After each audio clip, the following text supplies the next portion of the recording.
এক ফুটবলার একটি গোল করলেন আর সেই গোল নিয়ে পুরো বিশ্বের বিজ্ঞানীরাও গবেষণা শুরু করলেন। কি আশ্চর্য হচ্ছেন? আশ্চর্য হবারই কথা। যদিও ফুটবল নিয়ে বিজ্ঞানীদের কোনো মাথা ব্যথা নেই, তবে বিজ্ঞান আছে সবকিছুতেই। বুলেট ম্যান খ্যাত রবার্তো কার্লোস করেছিলেন সেই অবাক করা গোল। সেই গোল আর কার্লোসের জীবন ও ক্যারিয়ার নিয়ে বিস্তারিত থাকছে প্রতিবেদনে। ব্রাজিলে জন্মগ্রহণ করেছেন ফ্রি কিকের জাদুকর রবার্তো কার্লোসও। ব্রাজিলের বেশিরভাগ ফুটবলারের মতোই দারিদ্র এক পরিবার থেকে উঠে আসা কার্লোস ইতিহাসের অন্যতম সেরা লেফট ব্যাক।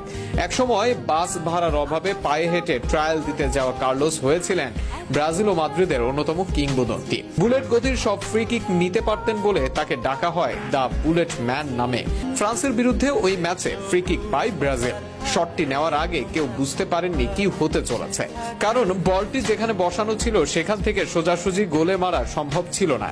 কিন্তু কার্লোস সেই সব না ভেবেই বলটিকে বাঁ পায়ে ঘুরিয়ে মারেন, যা দেখে অবাক হয়ে গিয়েছিলেন তৎকালীন ফ্রান্স গোলকিপার ফাবিয়ান বার্থেজো।